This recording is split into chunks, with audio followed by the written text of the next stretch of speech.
De grands changements sont prévus dans l'éducation nationale française, selon ce qu'a annoncé récemment le président de la République française, Emmanuel Macron. Vous serez étonné de ces nouveautés que je vais vous expliquer dans cet épisode 152.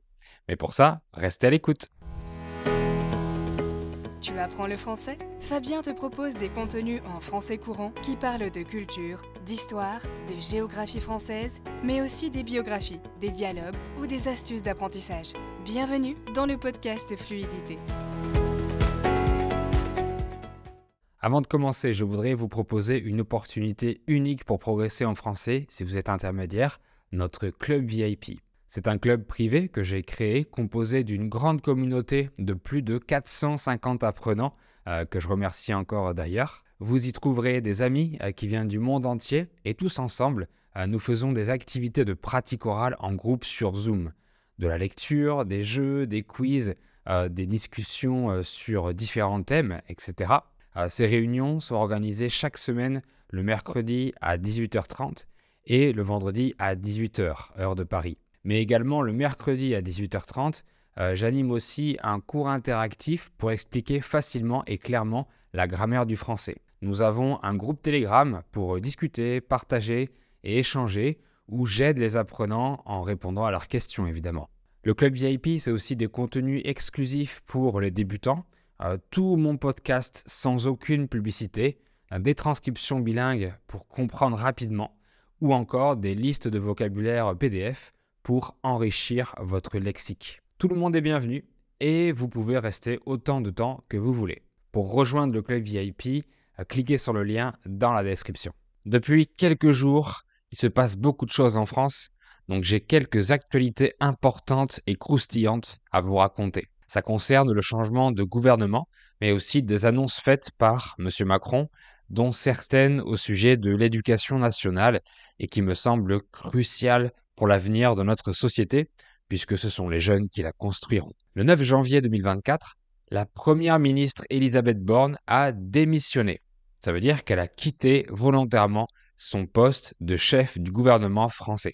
On dit un chef pour le masculin ou une chef pour le féminin. Elle avait commencé ses fonctions en mai 2022 suite à la réélection du président Macron, puisque lorsqu'un président est élu ou réélu, il doit choisir un premier ministre ou une première ministre. De ce fait, depuis le 9 janvier, c'est Gabriel Attal qui est devenu le nouveau Premier ministre du pays. Juste avant cette fonction, M. Attal était ministre de l'Éducation nationale depuis quelques mois. Et il est assez jeune pour un homme politique puisqu'il a actuellement 34 ans. Il est plus jeune que moi. Il est entré au gouvernement en 2018 en tant que secrétaire d'État. Ensuite, il est devenu porte-parole du gouvernement, puis ministre délégué aux comptes publics et enfin ministre de l'Éducation nationale juste avant de passer Premier ministre. Pour faire ce changement de Premier ministre, il y a eu une cérémonie de passation. La passation, c'est la transmission des pouvoirs à une autre personne. Et suite à cette nomination de Gabriel Attal au poste de Premier ministre, un nouveau gouvernement a été choisi, c'est-à-dire que de nouveaux ministres ont été nommés, tandis que d'autres ont été conservés. Et je trouve important de préciser que parmi la liste de ces 14 ministres actuels, il y a 7 femmes, donc exactement la moitié. Si vous voulez connaître le système politique français et savoir comment il fonctionne, j'ai fait un épisode entier pour tout vous expliquer, n'hésitez pas à l'écouter. Maintenant, on va s'intéresser aux annonces que le président Macron a faites lors d'une conférence de presse donnée une semaine après ce changement de ministère, afin de répondre aux questions de journalistes français ou étrangers, qui étaient 400 au total. Ce genre de conférence n'est pas commune, puisque la dernière a eu lieu en 2019. Premièrement, le président va renforcer l'éducation civique au collège en passant à 1 heure par semaine au lieu de 30 minutes actuellement. Ce sera à partir de la classe de 5e. Ce renforcement a notamment pour but d'étudier les grands textes fondateurs du pays, comme des constitutions, la Déclaration des droits de l'homme, etc. Il a aussi précisé qu'il était favorable à ce qu'on apprenne la Marseillaise à l'école. Et c'est vrai, maintenant que j'y pense, j'ai jamais appris l'hymne national de mon pays durant mon éducation scolaire. Est-ce que vous l'avez appris à l'école ? Ensuite, une nouveauté culturelle fera son apparition dès la rentrée de septembre 2024, c'est le théâtre. En effet, M. Macron a indiqué que des cours de théâtre deviendraient obligatoires au collège comme pour la musique ou les arts plastiques. Ce serait dans le but de développer la confiance en soi et le langage. Il a raison et j'aurais bien voulu en faire étant jeune parce que j'étais plutôt timide et ça m'aurait un peu aidé. Personnellement, je trouve que le théâtre permet d'interagir avec ses camarades de classe, de comprendre et de contrôler ses émotions et d'être plus à l'aise quand on doit parler en public. Il y a une autre matière culturelle qu'il aimerait mettre en place au collège et au lycée, c'est l'histoire de l'art. En français, on dit une matière pour parler des disciplines de l'éducation nationale, comme les mathématiques, l'histoire-géographie, etc. Est-ce que ces matières existent dans votre pays? Dites-le moi dans les commentaires, je serais curieux de savoir. Et une surprise à laquelle personne ne s'attendait, c'est la volonté de mettre en place des cérémonies de remise des diplômes. C'est complètement inédit parce que j'en ai jamais entendu parler ici en France. Peut-être que ça existe ou ça se fait dans les établissements privés, mais pas dans le public. Selon le président, ça permettrait de créer de la fierté et de la reconnaissance chez les élèves.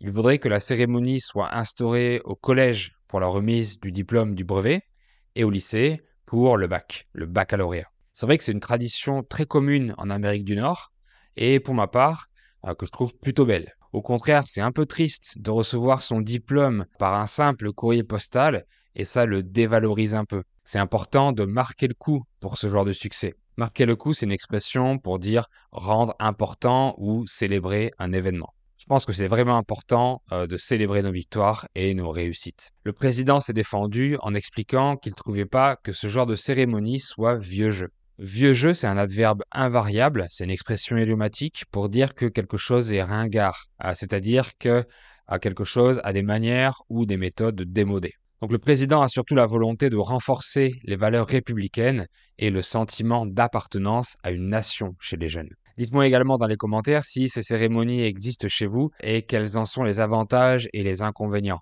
Quels souvenirs vous en avez? Il a aussi exprimé son désir d'augmenter le sport à l'école.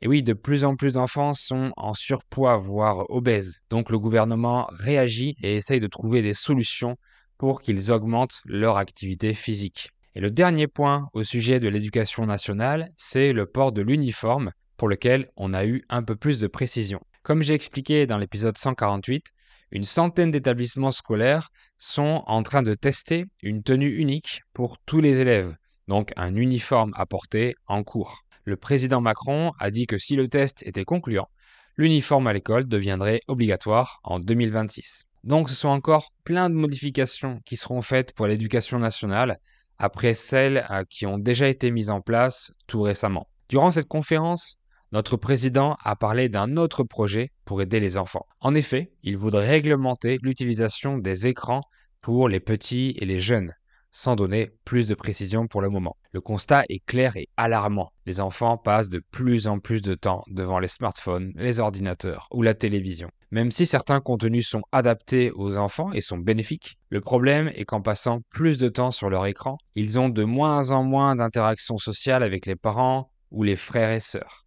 Et s'isoler socialement est la pire des choses qui puisse arriver à un enfant en plein développement. Donc c'est un fléau, un problème qui grandit et dont le gouvernement français veut s'occuper. L'an dernier, en juillet, la majorité numérique est apparue. C'est une loi qui demande aux réseaux sociaux de vérifier que l'utilisateur a bien 15 ans minimum pour pouvoir s'inscrire. Je ne pense pas qu'elle soit vraiment respectée pour le moment, vu que c'est très difficile à mettre en place, car difficilement vérifiable.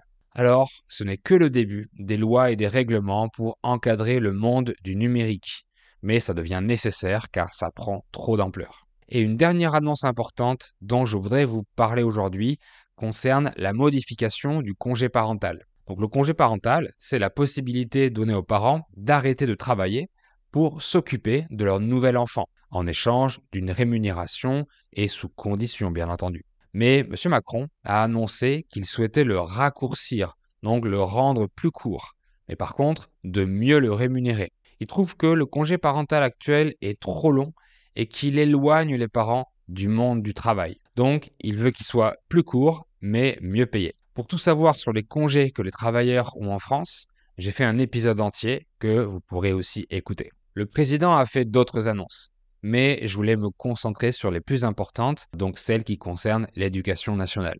Donnez-moi votre avis sur ces annonces, et si vous voulez que je fasse d'autres sujets sur les actualités en France, écrivez simplement le mot « actu » dans les commentaires pour que je sache que ça vous intéresse. Puisque ce podcast est fait pour vous, donc vous pouvez décider des sujets que vous voulez entendre. Et merci beaucoup d'avoir suivi cet épisode. Abonnez-vous à mon podcast ou à ma chaîne pour ne pas rater les prochains. Si vous avez aimé le contenu, n'hésitez pas à mettre 5 étoiles sur les plateformes de podcast pour me soutenir. Et quant à moi, je vous dis à très vite.